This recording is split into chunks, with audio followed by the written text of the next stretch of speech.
বন্ধুরা, মশা আকৃতিতে ছোট হলেও এর কামড়ে কিন্তু ডেঙ্গু ম্যালেরিয়ার মতো রোগ হয়ে থাকে, আর এতে প্রাণহানির আশঙ্কাও রয়েছে।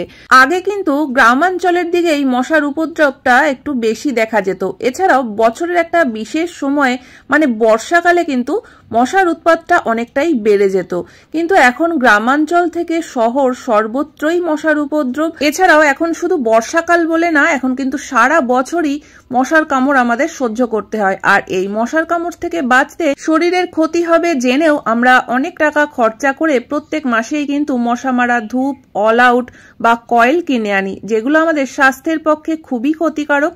অনেকের কিন্তু এর থেকে শ্বাসকষ্টের সমস্যাও দেখা দেয়। সন্ধে হতে না হতেই মশার ভয়ে কিন্তু দরজা জানলা বন্ধ করে রাখতে হয়, সে যতই গরম লাগুক না কেন। কিন্তু তাতেও দেখবে মশার হাত থেকে কিন্তু রেহাই পাওয়া যায় না, কারণ মশা আগে থেকেই কিন্তু ঘরে ঢুকেই থাকে, কখনো পর্দার আড়ালে বা হয়তো খাটের নিচে কোথাও না কোথাও কিন্তু লুকিয়েই থাকে, সন্ধে হলেই বেরিয়ে পড়ে। তবে বন্ধুরা, মশা তাড়ানোর জন্য বেশ কিছু প্রাকৃতিক পদ্ধতিও কিন্তু রয়েছে, যেগুলো আমাদের জানা থাকলে আমরা ঘরে বসেই কিন্তু একদম সামান্য খরচে তৈরি করে নিতে পারি। তো চলো একটা পদ্ধতি আজকে তোমাদের সঙ্গে শেয়ার করা যাক। তো দেখো, এখানে আমি কিছু উপকরণ নিয়ে নিয়েছি, যেগুলো কিন্তু আমাদের প্রত্যেকের ঘরেই থাকে। নিয়েছি পেঁয়াজ।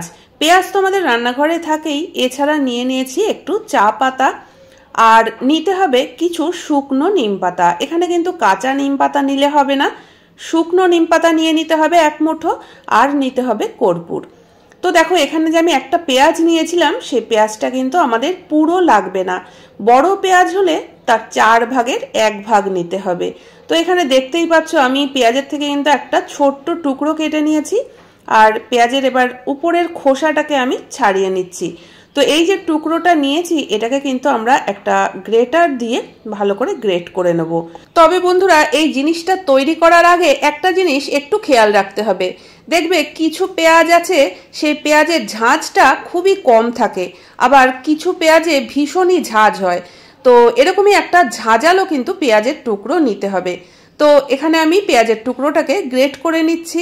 আর এখানে যে আমি শুকনো নিম পাতাগুলো নিয়েছি, তোমরা কিন্তু গাছ থেকে কাঁচা নিম পাতা তুলে এনে যদি 2-3 দিন একটু রোদে রেখে দাও, তাহলেই কিন্তু দেখবে যে একদম সুন্দরভাবে শুকনো হয়ে যাবে।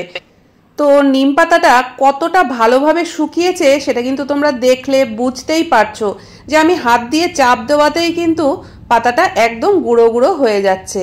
তো এবার সমস্ত জিনিসগুলোকে কিন্তু আমি একসঙ্গে ভালোভাবে মিশিয়ে নেব।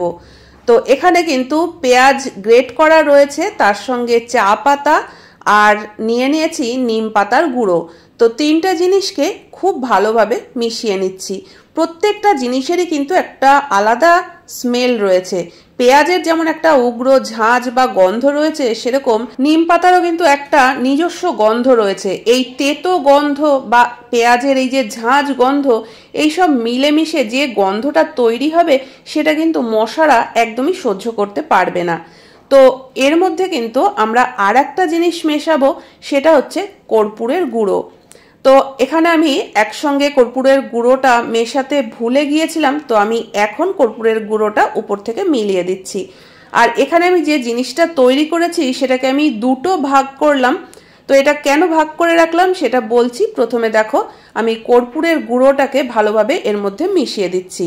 তো এটা কিন্তু যখন আমরা সমস্ত জিনিসগুলো মেশাবো, তখনই কিন্তু কর্পূরের গুঁড়োটা দিয়ে দিতে পারো। আমি এখানে ভুলে যাওয়ায় পরে অ্যাড করলাম।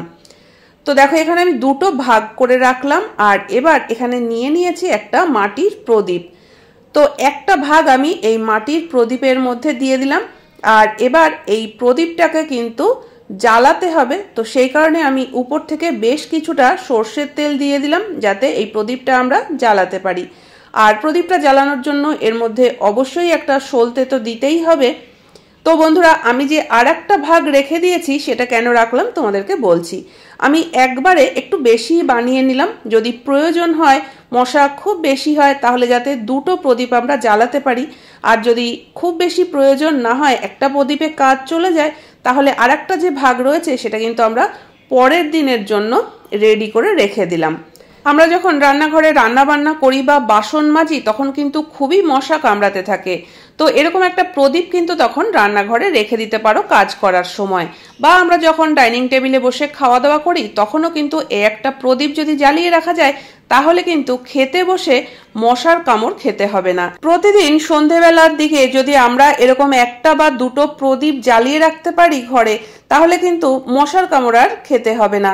যে ঘরে বাচ্চারা বসে পড়াশুনো করে সেখানেও কিন্তু একটা প্রদীপ এইভাবে জ্বালিয়ে রেখে দিতে পারো। তবে যদি ছোট বাচ্চা হয় অবশ্যই খেয়াল রাখতে হবে যেন প্রদীপটা হাতের নাগালের বাইরে থাকে।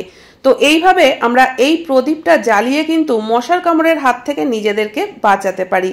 আর এই প্রদীপ কিন্তু শুধু ঘরে বা রান্নাঘরে নয়, চাইলে কিন্তু আমরা টয়লেটেও একটু ঘুরিয়ে নিতে পারি বা কিছু সময়ের জন্য রেখে দিতে পারি। এতে করে কিন্তু টয়লেটেও দেখবে একটাও মশা থাকবে না। তো আশা করি বন্ধুরা আজকের ভিডিওটা তোমাদের কাজে লাগবে। ভালো লাগলে অবশ্যই লাইক কমেন্ট করে চ্যানেলটিকে সাবস্ক্রাইব করে নিও।